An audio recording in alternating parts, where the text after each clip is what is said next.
Can you play the Benko Gambit at the Grandmaster level? Well, that's what we're going to see in the two games that we take a look at in this video here. You're going to be seeing two different games that are played pretty much within a day or two of one another in two different tournaments by two different Grandmasters and games that they really had to win and that were important for them in terms of the tournament standings. So the first game we're going to take a look at is played by Nicholas Theodorou. He's, I think, a very well-known player, especially on chess.com, for being very strong at blitz and bullet. Very strong player also over the board with a over 2600 rating in the FIDE category. We're going to see him playing the opening, the Benko Gambit, against another strong Grandmaster opponent that he's playing against in a tournament. He goes for one particular way of playing the opening that's interesting, with this knight takes a6 option that you'll see in the game. The second game we're going to take a look at after that one is going to be a game that Gawain Jones played in the first round of a tournament against a lower-rated player in the British Chess Championship type tournament. He ended up winning that tournament later on, which was very nice, so congratulations to Gawain. And he plays a slightly different version of the Benko Gambit, still going for this e6 move that I've been recommending in my own Chessable course, as well as something that we'll see more of in the speedrun series. And he goes for a slightly different option. Instead of this knight takes a6 move that Theodorou goes for, he goes for this bishop to e7 option. Goes for an exchange sacrifice to give up some material on the queen side. Gets an opposite side castling attack. Very interesting games that you're going to see in this video. And again, if Grandmasters are able to play the Benko Gambit at their level, you can definitely play the Benko Gambit at your level, at the club level. Playing the Benko Gambit is something that can be done at all levels, even though the computer may objectively say that white is a little bit better in the opening. Black has a lot of very good practical chances, as we'll see throughout these games. All the chances in the world to create counterplay, and you're going to be seeing some very interesting games in this video. So let's jump right into our first game that we'll be taking a look at. So the first game we're going to take a look at is played between Pierre-Laurent Paoli versus Nicholas Theodorou. These are both very strong Grandmasters. White, Pierre, having a rating of 2560, and Nicholas having a rating of 2622. So both very strong Grandmasters. And we're going to be seeing how Nicholas plays the Benko Gambit. And he's going to be playing the alternative method that I recommend in my Chessable course. And you'll see what I'm talking about in just a moment here. So the games are an hour and 30 minutes per side. I think it might actually be an hour and 40 minutes per side, because as soon as you make the first move in the game, it does jump up to an hour and 40. So I do think that's the actual amount of time that each player has. So that being said, the game starts off with d4, knight f6, c4, c5, d5, b5. We get a Benko Gambit. Of course, that is the focus of what we're looking at here. And white accepts the gambit at the beginning. They take the pawn on b5. Theodorou continues with a6. The pawn is also captured on the a6 square. And then the move e6 is played, which is the kind of more modern way of playing the Benko Gambit. This is the computer-approved version of it, you could say. If you take a step back, other very, you could say, kind of historical ways of playing the Benko Gambit include moves like g6 and bishop takes a6. These are kind of the more popular moves throughout the history of the opening. However, as you can see here with the computer evaluation, right now at the current circumstance, it is saying 0.7 to the left of the board. If we go for the move pawn to g6, it's kind of going back and forth a little bit. It kind of goes between 0.6 and 0.7, kind of goes to 0.8. It's pretty close to being similar, at least evaluation side or evaluation worth, with this chess.com engine that we're using here kind of in the browser. But it is actually a situation, if you use, I guess, a bit more advanced chess engines, the move g6 is a little bit worse than the move e6. And also in comparison to the move bishop takes a6, which is another very common way of playing the opening, especially kind of throughout the history of it. Bishop takes a6 is also very common. It's not the best move either in the position. If you go back to this situation, it does show that e6 is very slightly preferable to the other moves. And again, this is if you're using a stronger engine than what the chess.com analysis board has here. So that all being said, e6 is kind of the more modern way of handling the opening, and that is what is being played in these two games they'll be taking a look at. So e6 is played, and now white here has a number of options. The most common move, especially at the master level, is going to be the move knight to c3, which is what we're going to see in the game here. Another move that is an option for white is to capture the pawn on e6 instead. We're going to focus on the knight c3 move, though, because that's what is played in these two games by these opponents against our two grandmasters we're focusing on. So white does play knight c3, protecting the pawn on d5. The capture on d5 is made. The knight recaptures.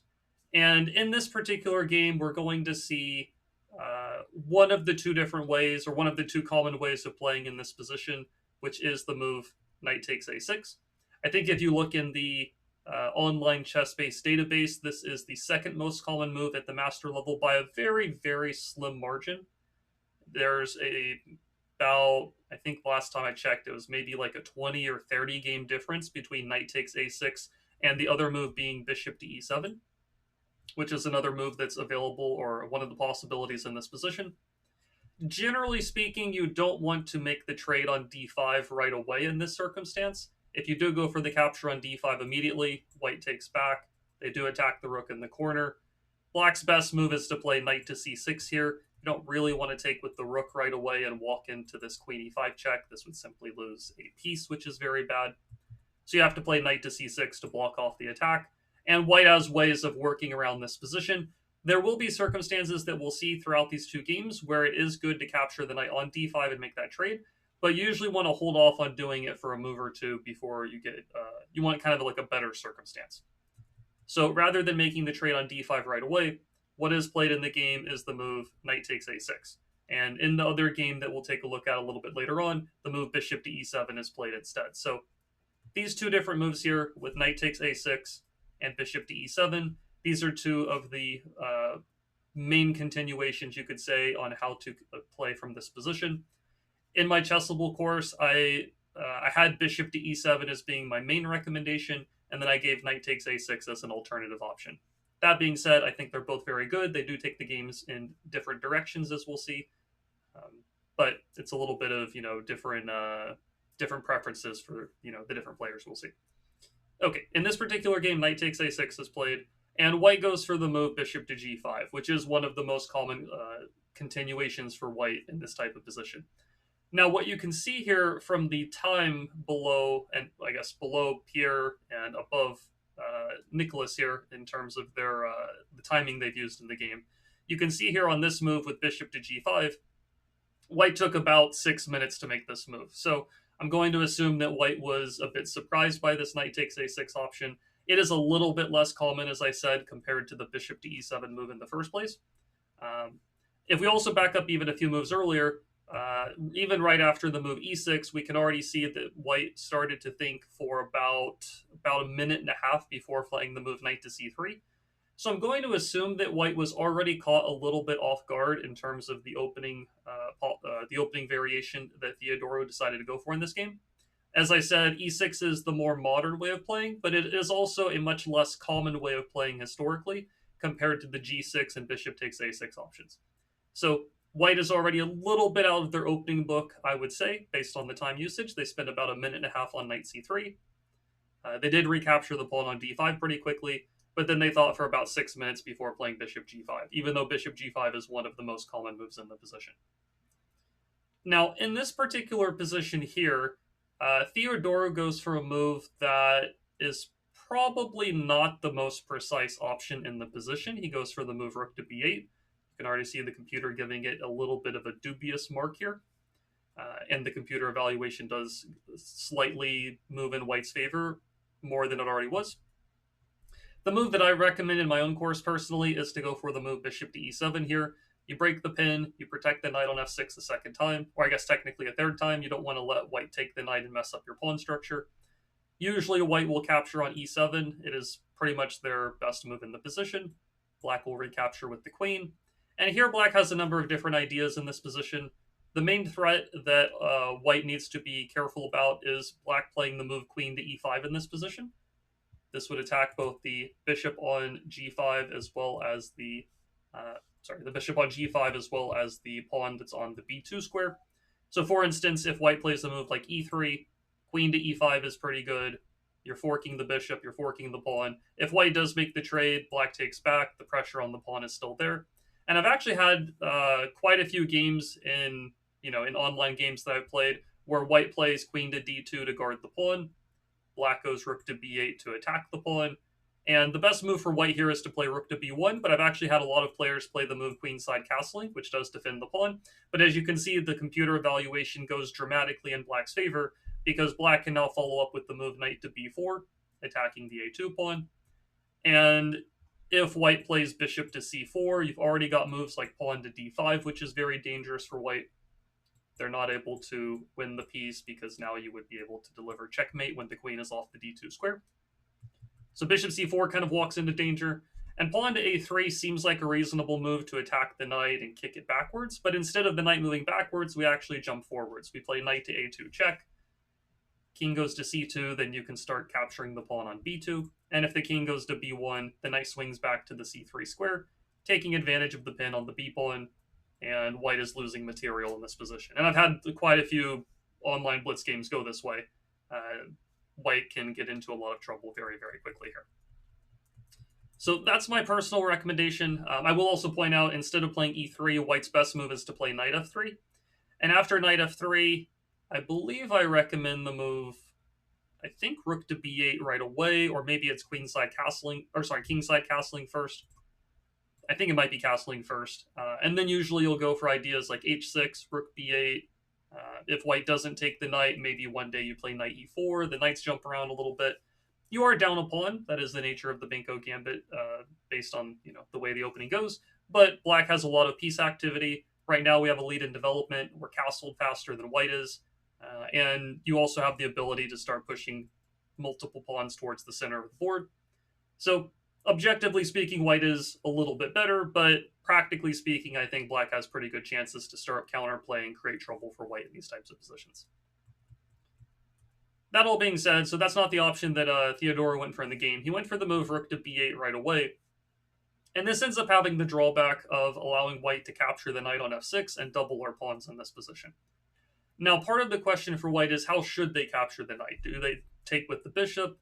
Do they take with the knight? Both moves we will have to recapture with our g-pawn, but it ends up that one of these two captures is better than the other.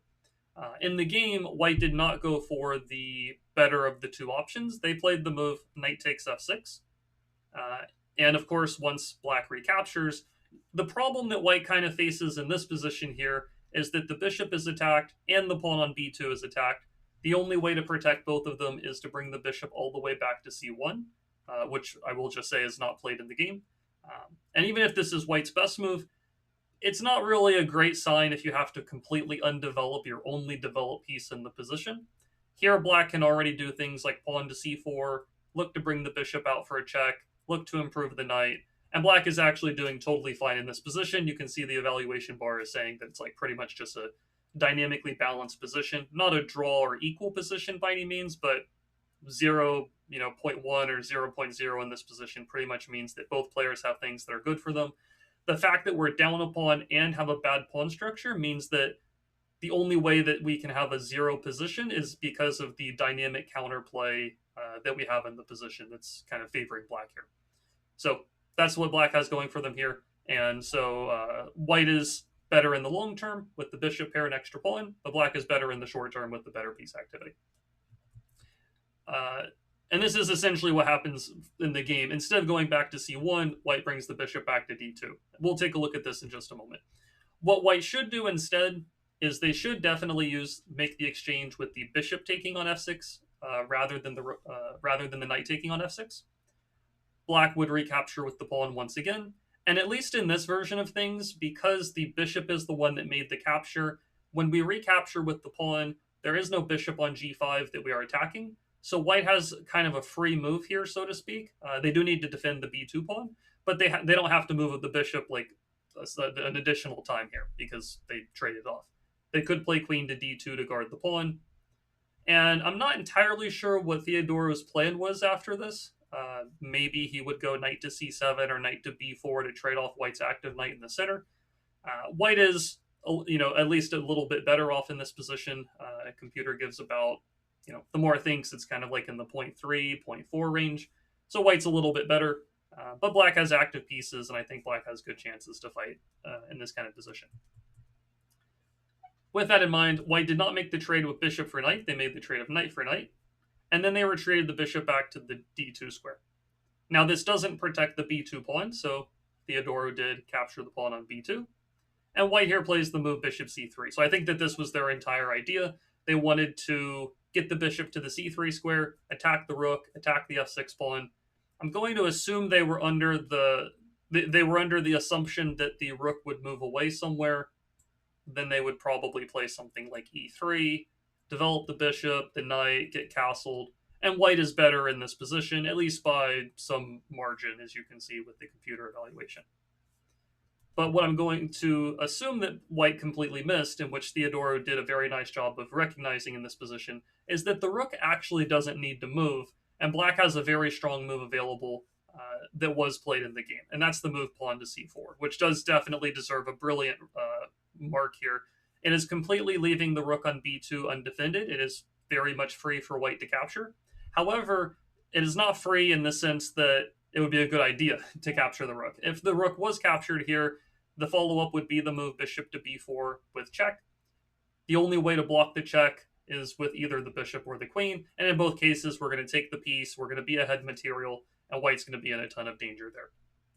So capturing the rook is not safe to do here, and so for that reason, white is actually under quite a bit of pressure. If the rook is able to stay on this strong square, then black is going to be able to create a lot of threats.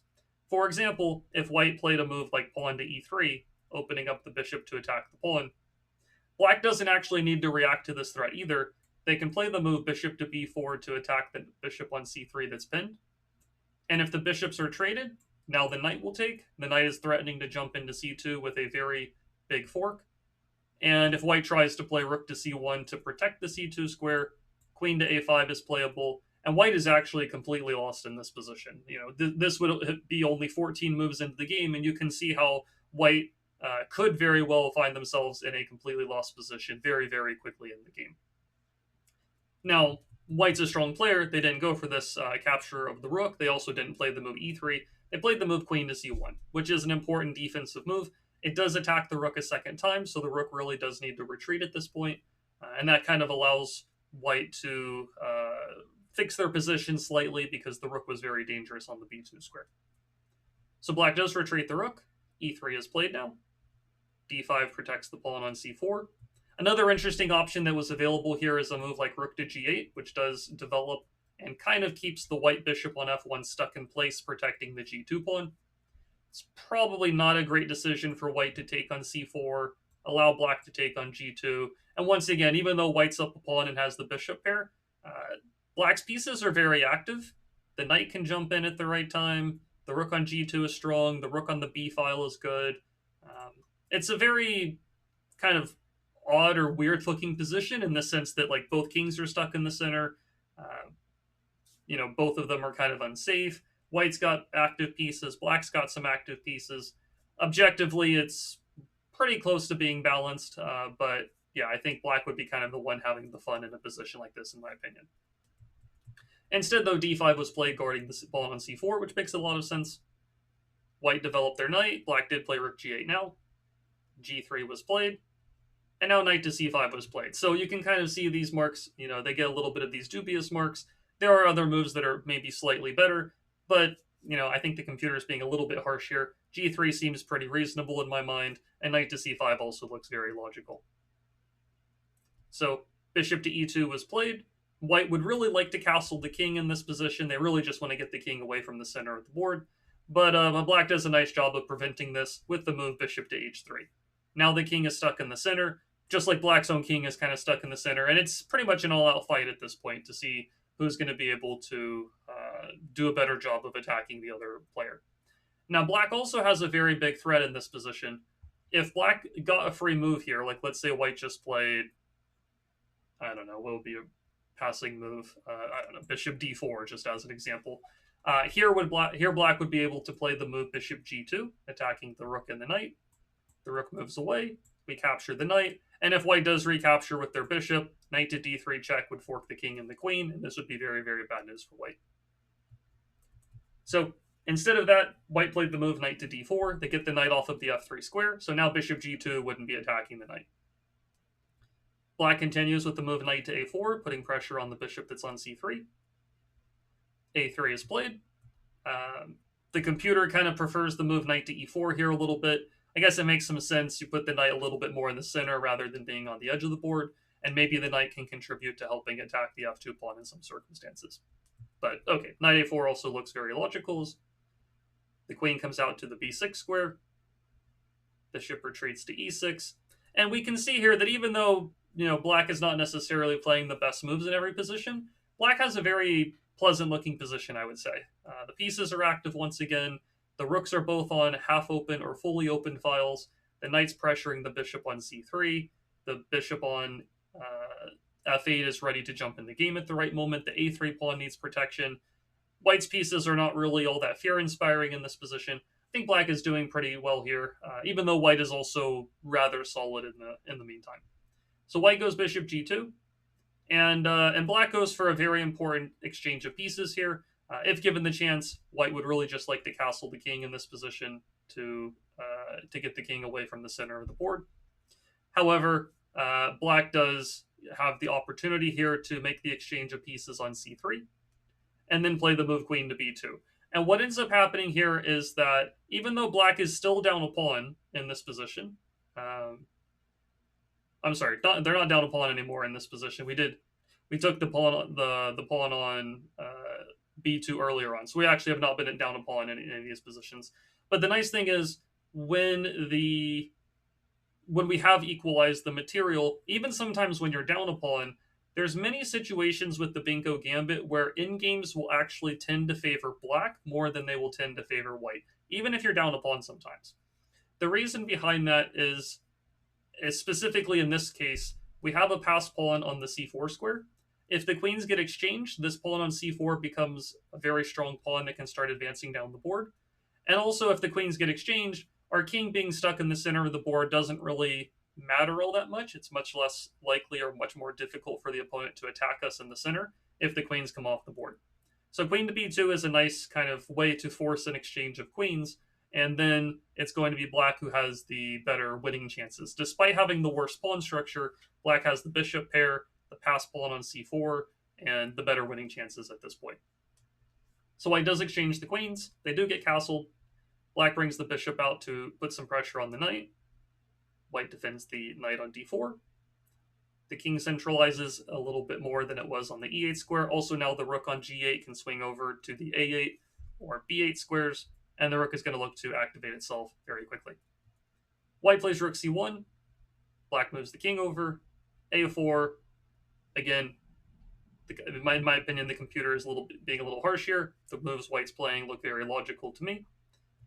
King b6 was the follow-up, knight to b5, and then rook to d8.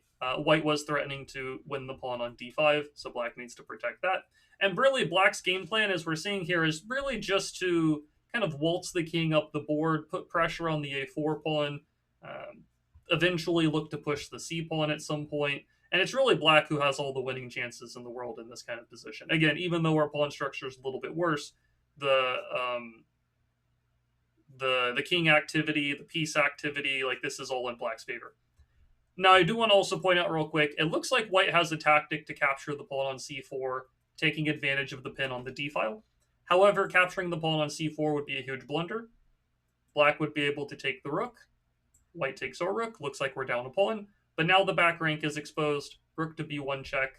Bishop has to block. Bishop h3. And now it's black who's going to deliver checkmate pretty soon. So white did not fall for this tactic. He played bishop f3 instead. Now rook takes c4 is potentially a legitimate threat. Black plays rook to d7. Now the rook is protected, so now rook takes c4 is not a problem since the rook on d7 is defended. Rook to b1 was played. Rooks were traded. And then the king moves further up the board, as I mentioned earlier. And now there's a big threat to play king takes a4, be up a pawn. Then once the a4 pawn is gone, then the knight on b5 becomes a bit destabilized. And then once the knight is forced to move off of the b5 square, it's either going to have to go to c3 where it can continue getting attacked. And if it moves somewhere else, then we can start pushing the c4 pawn up the board. So black is really just methodically making improvements throughout this endgame and doing a pretty good job of things here. So white does retreat the knight back to c3. However, black has the ability to play bishop to b4, attacking the knight that is defending the pawn. The knight moves. And this is, I would say, the main missed opportunity that black has in the game to, to eventually get the win. So in this position here, king. I'll say here, king takes a4 is playable, but not the best move. I will also say it's not what was played in the game. If you do rush to grab the pawn, white can play knight to d4. It's a little bit awkward for your king since you're kind of cut off and stuck on the edge of the board, and you really can't move forward or backwards because of various forks that the knight can make. So this actually gets a little bit tricky to convert, mainly because your king is actually a little bit almost like too far into white's position. You have to be kind of careful about going a little too far. Um, the best move in the position is actually to play the move bishop f5, attacking the rook that's on the b1 square. And the goal here is that you're simply getting the bishop to a more useful location before white gets to play the move knight to d4 and stop that improvement of the piece. In the game, black played rook to c7, and then after white plays knight to d4, it's actually a lot more difficult for black to improve this bishop that's on e6. We can't go to f5 anymore because then white would just capture the bishop there. So again, it would have been best for black to play bishop f5, hit the rook, force the rook to move. Then you might be able to play, I don't know, let's say bishop to d2, continue harassing the rook. Rook moves, and then pawn to c3. And now it's going to be quite difficult for white to avoid having to sacrifice one of their pieces to stop the pawn. They could try knight to d4. We move the bishop in. We're not really threatening to play c2 just yet because white can take the pawn and then take the bishop on d2. But suffice it to say that this configuration of pieces is definitely in black's favor. Black can now take the pawn, try to walk the king in, maybe move the bishop off of d2 one day, push the pawn to c2. Maybe white can still hold this position. It only says that, black only has a, 1 point advantage. But I think, practically speaking, this would be very, very difficult for white to hold. Even if they try something like check, you don't actually want to take the pawn and walk into a fork on c5, I will say. But king here, knight takes. Here, you actually don't even need to take the knight. You can push the pawn forward, which is very interesting. Rook moves, hit the knight, and even if the knight saves itself, you're really just waltzing into white's position. You're going to win the exchange here. And once you're up the exchange, black should win the endgame without too much trouble. So, some tricky kind of calculation and coordination things going on there. But the best move for black would be to play bishop f5 to get the bishop to a better location where it can help to support the c-pawn's advance. Whereas the bishop on e6 is kind of on a passive location without really a whole lot of future for it going forward. So after rook to c7, the position kind of trends back a bit more towards a drawish scenario. White does play knight d4, bishop c5 was played. The bishop goes back, the knight goes back. They didn't draw just yet, but as things progressed here, I'm fast forwarding just a little bit, black tries to make some improvement. White trades off a pair of pieces. Black does win a pawn, but the issue is that even though black is up a pawn in this position, the extra pawn is not really all that felt because there is the doubled f pawns and the isolated h pawn. The main advantage in black's position here is the passed pawn on c4. But if white is able to blockade and prevent that from moving forward, then white's going to be able to hold the draw and not lose the game.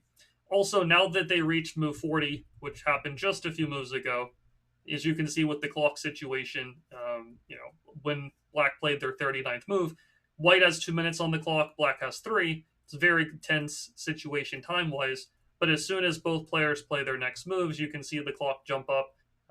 White now has 23 minutes, black has 32. The likelihood of white blundering or making some gigantic mistake in this relatively equal position is not that high, and the game does trend towards a draw, even though black is up a pawn.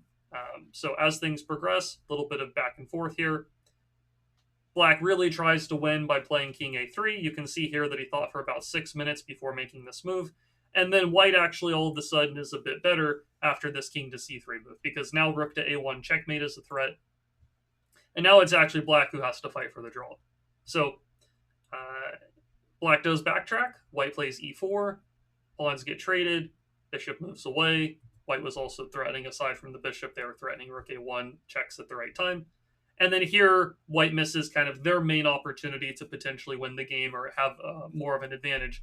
The best move for white here is to play the move f4 and actually not to take the pawn. And white should try to win the pawn on e4 outright without the pawns being traded. Because as soon as white takes on e4 and the rook takes back, black is still up a pawn, but now the usefulness of the f and h pawns is very much kind of non-existent. And the game goes on for a while, both players going back and forth, some checks. I think as far as I remember looking at, yeah, so black ends up sacrificing the bishop for the pawn. And even if white wins the remaining pawns, this is actually a relatively easy endgame for black to draw. I've actually had this exact same scenario with the rook versus rook and knight. I think I had this back in a tournament back in 2021 against a grandmaster named Christopher Repka, I think. And I held this as black, with the rook, the side that's down the knight. I held this pretty easily. All you really need to do to draw this as black is just keep your king active in the center of the board as much as you can, and keep your rook giving checks and pinning the knight and putting some pressure. The only thing you have to watch out for essentially is like the knight making a fork or the rook making a skewer. As long as you don't walk into one of those and you keep your pieces active, black is going to draw this pretty easily. So I'm not going to click through the next 30 moves necessarily. It does go all the way until move 116. And we're only on move 71. So they play out the full 50 move draw rule, and black does end up getting the draw a bit later on. So very interesting game, though, this first one that we're taking a look at. A couple of key moments, I would say. First things first, the rook b8 move, a little bit surprising, in my opinion, in terms of an opening choice. I do think bishop to e7, as I recommend in the course, not only because I recommend in the course, but also because I know, objectively speaking, it's one of the top moves in the position. I think this is a bit of a better approach to play. But rook b1 did end up working out. Black did get a good position here. I really like the c4 move. This was very nice calculation and a very nice idea. And then black was better throughout the game for the most part. Even if the game wasn't perfectly played, black had a good position. His pieces were more active. And I think the main missed opportunity here for black was to play bishop f5 and then start using the bishop to help push the pawn down the board. Once this opportunity was missed, there really wasn't any more winning chances for black, or any more serious winning chances for black as the game went on, unfortunately. So, very interesting game, though, nonetheless. Very rare to see grandmasters pulling out the Benko Gambit in their games, quite honestly, but always very interesting when they do. So this is only our first game, though. Let's go ahead and get into our second one, and that's going to be a game played by Gawain Jones, who is also a fellow Chessable author, which is pretty cool. So let's get into that next one.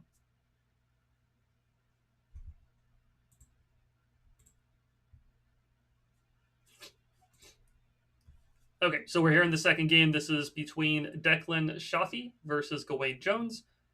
This was played in the, I believe, the British Chess Championship. I didn't mention the tournament on the other one. I think the other one, if I click over, the Trophy Dole Next Lane Grand Prix 2024 is what I'm seeing.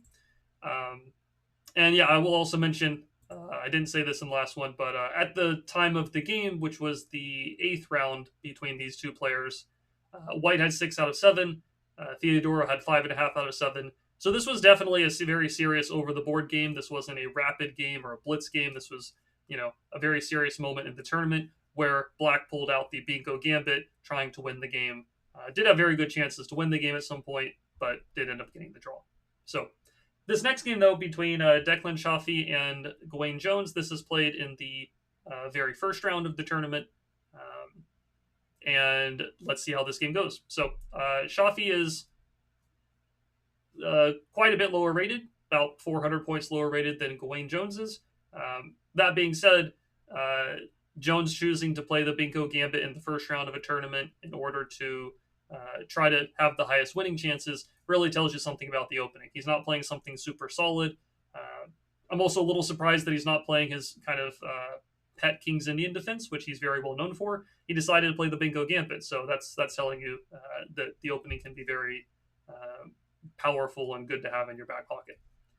Okay, so the game goes d4, knight f6, c4, c5, d5, b5. pawn gets captured, a6, pawn gets captured, e6. So again, this more modern way of playing the opening is being chosen by both of these grandmasters. And in this particular game, white also goes for knight c3, pawns are traded, and then Jones decides to go for, instead of playing knight takes a6, he goes for this bishop to e7 option. Now, bishop to e7 and knight takes a6 are inherently different from one another.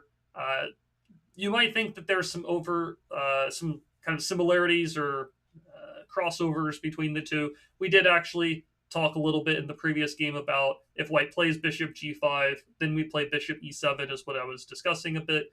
So you might think kind of, if you go bishop e7 first, aren't you going to kind of lead to the same position later? Not necessarily. If white does take on e7, which is objectively speaking their best move once again, black will recapture. And it's not a guarantee that we're going to take on a6 with the knight.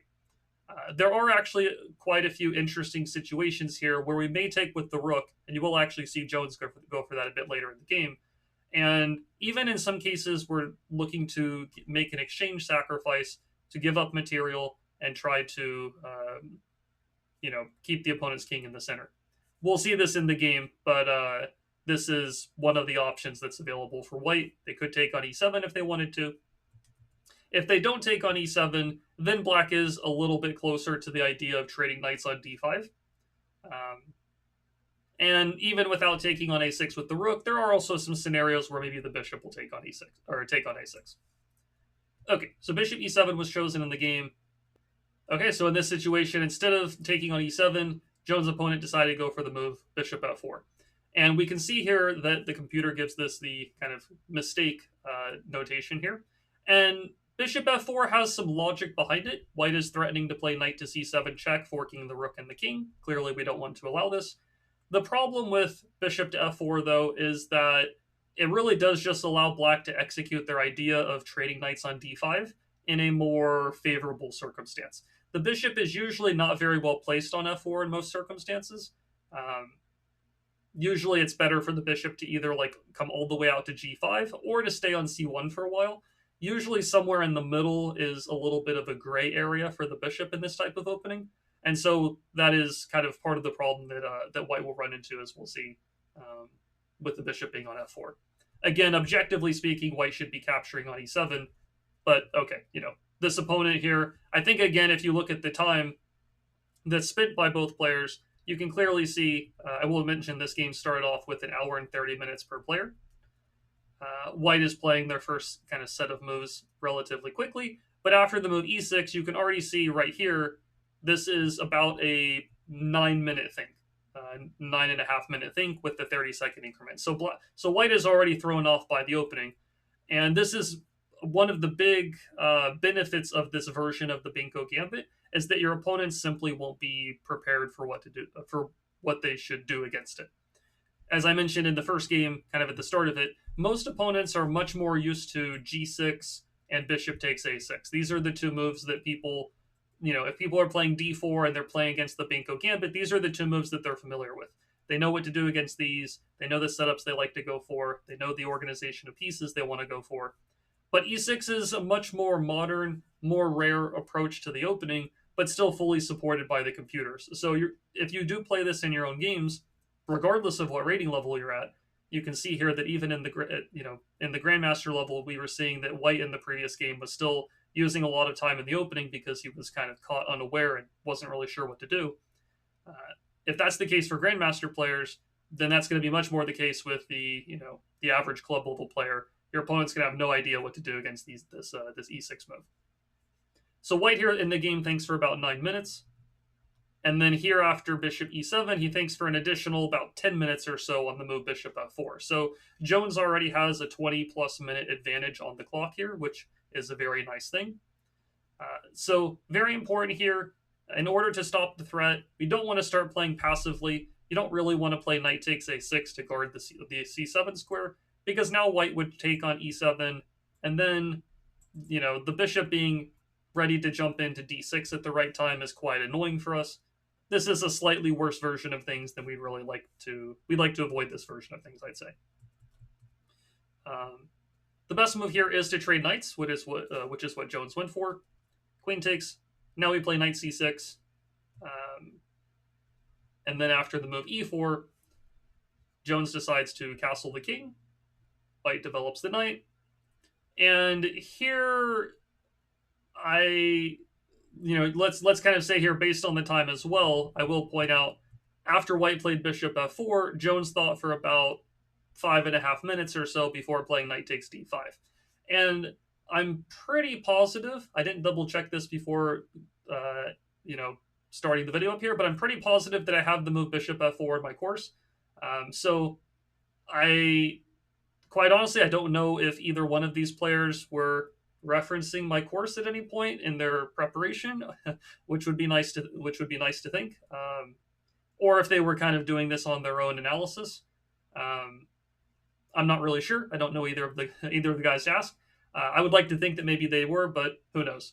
Probably it's something on their own analysis. But bishop f4 is probably not something that Jones was super familiar with in terms of white's moves, and it's understandable to not be prepared for it because it's not one of white's better moves. I'm sure if white was playing the best moves in the position, that Jones would really have known what to do, because you're probably not playing the Benko Gambit on a whim without having ideas of the follow-ups. But if white makes a move that's subpar, this is where usually a strong player has to start thinking on their own. They're prepared mostly against the best moves from the opponent, but if the opponent makes kind of subpar moves that aren't just flat-out blunders, then they have to start thinking on their own on how to punish that type of move. So he did correctly figure out that knight takes d5 was the way to go here after about a 5.5 minute think. Knight c6 was also the best move. Castling here was good, but he did spend about 15 minutes on castling in the game. So you can really tell that it is definitely at a point in the game where he's having to navigate things on his own without a whole lot of specific knowledge memorized about the position. And this really comes into play in this next position, I think. So in this position here, the best way to play for black is to actually capture with the bishop this time. And if white takes on a6, a very important motif or theme or pattern that's good to know in the Benko Gambit is not to recapture on a6 with the rook and allow white to castle, but you actually want to throw in the move queen to a5 check first. You hit the king, you also hit the bishop. Once white blocks the check, you take on a6 with the queen, you prevent white from castling since you control the f1 square.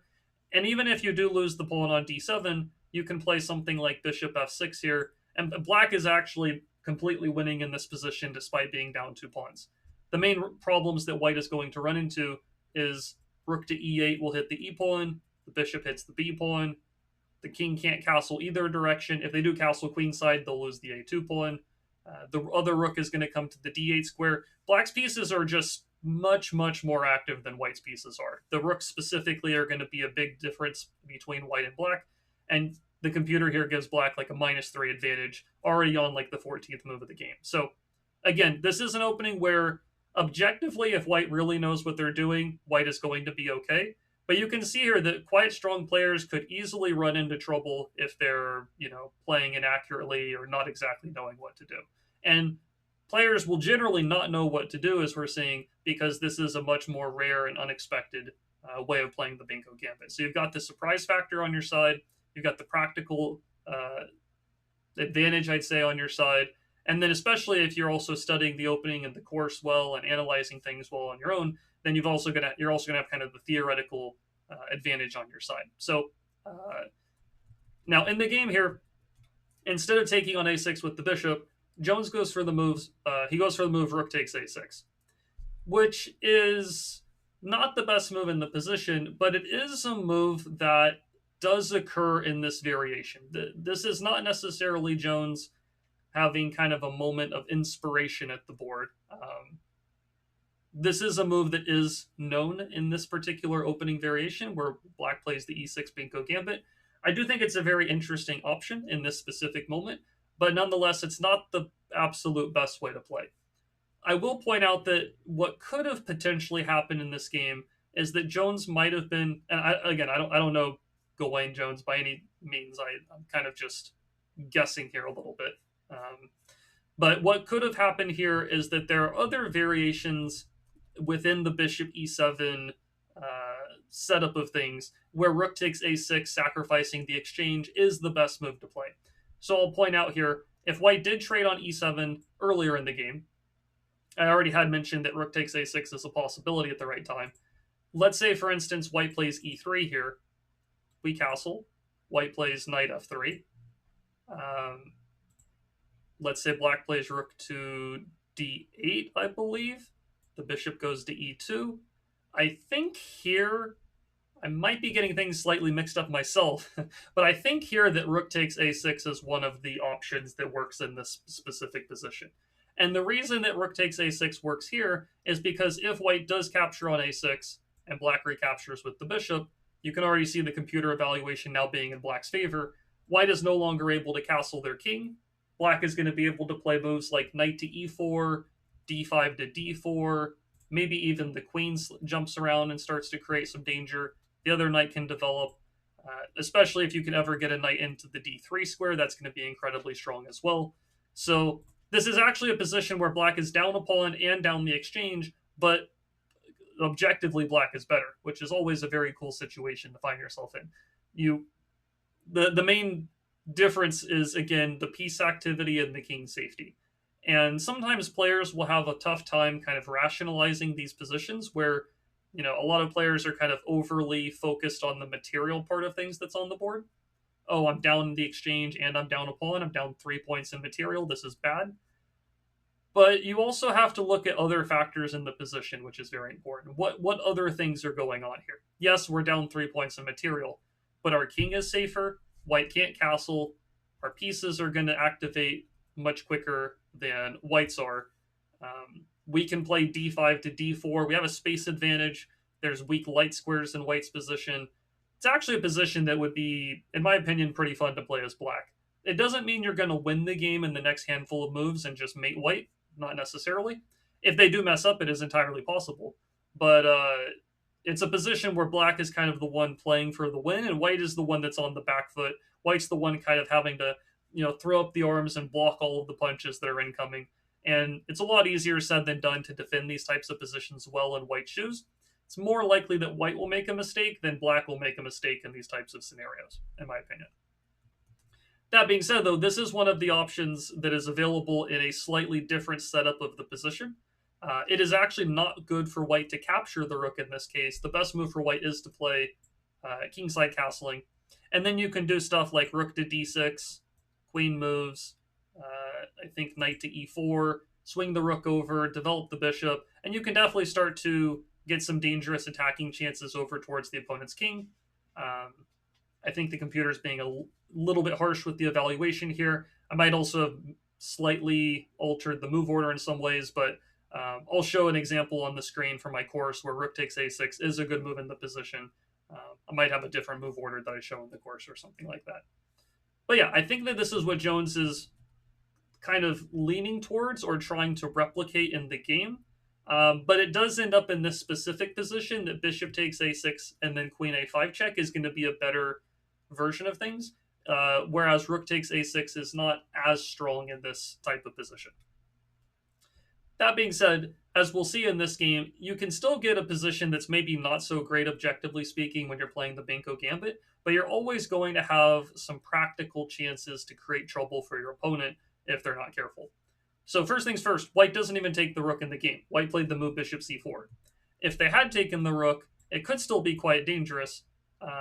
Bishop takes a6 is possible, but maybe even better, or maybe what Jones had in mind was knight to b4 first, and then bishop takes a6, something like this. This could also be an incredibly dangerous position for white to be in. It's very similar to the other case where white can't really castle that easily. The knight's going to appear on the d3 square. Here, black is also just doing very, very nicely at this point. So instead of taking the rook, white played bishop c4. Black plays bishop b7, kind of still leaving the rook there to be captured. The slight issue, I will say, with the bishop going to b7, though, is that if white did take the rook now, you can't really go knight b4 anymore because you would lose the bishop on b7. So black would be forced to play bishop takes a6 or queen a5 check first. And this is a slightly different version of things because the knight's not on the b4 square just yet. So this is a little murkier. Maybe white is doing a little bit more okay in a position like this objectively.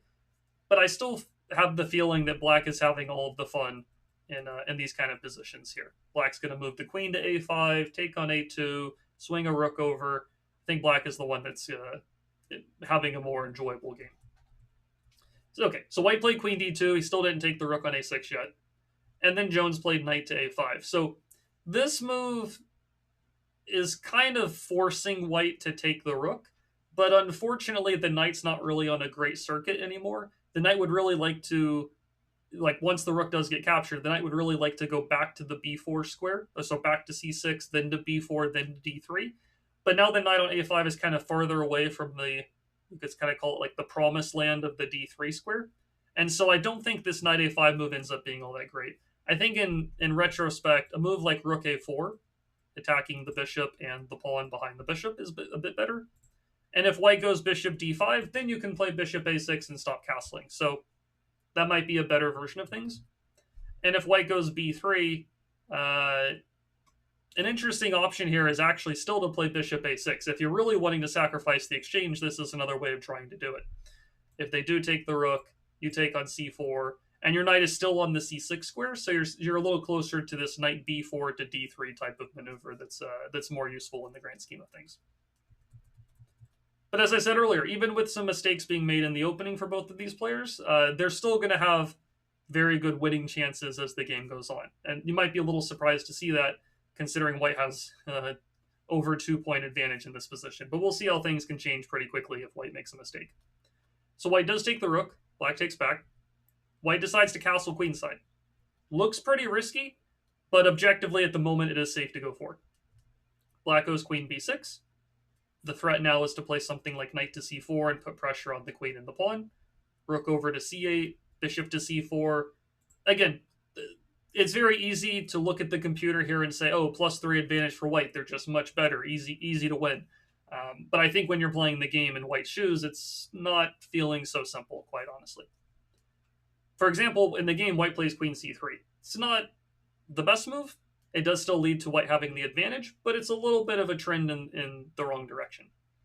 Bishop b5 was played, h4, rook swings over to a8, h5, queen goes to e6, attacking the a2 pawn, and you can really see here that even though, white is looking rather solid, black's starting to create some of that activity. The a2 pawn is hit, the e4 pawn's hit. If you go king b1, then you just lose your bishop to a fork, so you can't really guard the pawn that way. If white tries to play something like pawn to b3, then you can play knight backwards and hit the pawn. Bishop comes to f6, queen takes pawn. You can start to see how the position gets very dangerous, even though white was having according to the computer, a substantial advantage. And again, this is always why, like, analyzing with the computer isn't really able to show the practical dangers in positions. The computer just knows the best way to play, and nothing is really ever dangerous to the computer.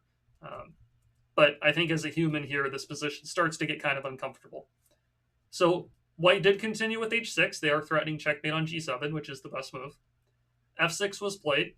It would be better here to play bishop f6 instead, continue making threats.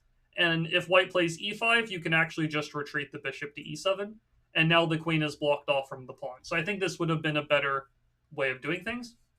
I think you can even ignore the threat on the bishop and continue with your own attack instead.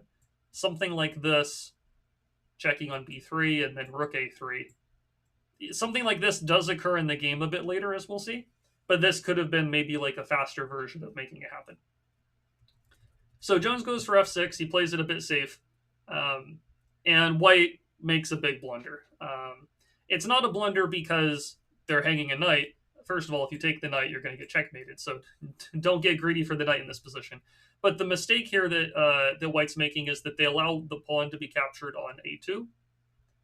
White takes on h7. White's kind of going all in on the king side, but the problem is there's not really any threats being made right away. There's no checkmate threat. If you take on f6 with check, the bishop can take back. There's this knight near the king, and there's a pawn on h6, but there's no actual threats just yet. And it's actually black who's going to beat white to the punch here pretty significantly.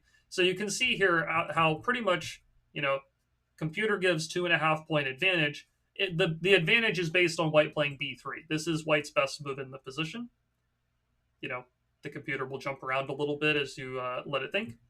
But if white doesn't play b3 and kind of goes all in on their own attack, which is what they tried to do, it backfires very quickly, and now black is much, much better in this position. Black now has like a -8 advantage. It goes from +3 or +2.5 for white. 2 moves later, -8. White, gets themselves into huge trouble, and black is now winning. Knight b3 check, king here, and then this rook a3 move was very strong. It looks kind of odd to put the rook here, but the idea is that the pawn on b2 is pinned. Knight to d4 check, followed by rook takes queen. Excuse me, is the big threat, and it's just another piece that's a little bit closer to the king in this position. And notice, black is not really reacting to what white's doing on the king side at all. Black is not taking the knight, taking the pawn. Really, when you're in these opposite side castling types of positions, you want to ignore what the other guy is doing as much as you can, and really just try to press your own plan forward, press your own agenda forward. That's the best way to play these positions. So white retreated the knight. White does have a bit of a serious threat here. If black does something very lackadaisical, white will push the h7 pawn and then checkmate with knight f7. So white actually has a checkmate threat. But keep in mind, black doesn't have to react right away. If black can beat white to the punch, then that's what black should do. And that's how the game goes. He takes on h6. Quite honestly, I think it's a little unnecessary to do this. Knight to d4 check, king moves, and then taking the queen. This is the way to go. I'm going to guess what Jones missed is that after h7 check, king moves, the queen is now protecting the f7 square. I'm going to assume this is what he missed in his calculation. But okay, taking the pawn on h6 also kind of shuts down the attack pretty well. Now there's no h-pawn to move forward, and black is right back to threatening the knight d4 idea. White played knight to e6. Knight d4 check is now played. Takes the rook with check, or takes the queen with check, sorry. Checks with the queen, takes the knight. White ended up resigning in this position. Bishop to b4 is a huge mate threat at the moment. The queen can also go to d3, to e2. White is down material in the first place. He's down, he's down a bishop essentially, and black is very much winning in this position. He probably will deliver a mate in the next, 5 to 10 moves or something like that.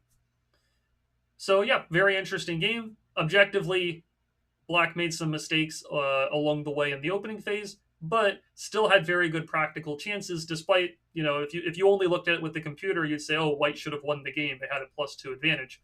But really, a position like this with a +2 advantage is still quite tricky. Let's say this position right here after f6. This is still quite a tricky position. You have to deal with the threat on the a2 pawn. Even if you play the best move b3, then you have to deal with, the knight moving away and attacking the pawn. If the king goes to b1, you walk into a fork. If the king goes to b2, then you maybe pawn to c4 opens up more ideas. It's still not super simple. The best moves are not always obvious for white in these positions, and black is the one that was kind of doing a pretty nice job of creating threats and putting pressure on white. White tried to do the same thing on the king side, but I guess you could kind of just say they didn't do as good of a job as black did, is the way it worked out. So I thought that these two games were very interesting. They were both played, I think, within a day or two of one another. They were both played around the end of July, so like less than a month ago. 2 different tournaments, 2 different Grandmasters, both of them pulling out the Benko Gambit in games that are important for them to win. Of course, Gawain Jones wanting to win the first round of the tournament against a lower-rated player, so he pulls out an interesting opening option. And then in the other game, Theodoro, I think I said this was the 8th round. I think it was actually the 7th, but pulling out the Benko Gambit in a game that he really would like to win. He was a half a point below his opponent in terms of the tournament standings, so he wasn't playing it for a draw, or he wasn't playing it in some kind of throwaway game that doesn't really matter. He was playing it in a game that was very important, and even though Theodoro did get the win, he still was willing to play the Benko Gambit in a very important game, which is a good sign to show the strength of the opening. So yeah, I thought these were very interesting games to analyze. Hopefully you guys enjoyed this video. If you like this type of content, I know I've mostly been doing speedruns and things like that, but if you like this type of kind of game analysis content, especially focusing on different interesting games, let me know in the comments. You can like the video. Also, don't forget to subscribe if you want to see future videos. That'll do it for this one, though. I will see you in the next video, and I hope you have a good rest of the day.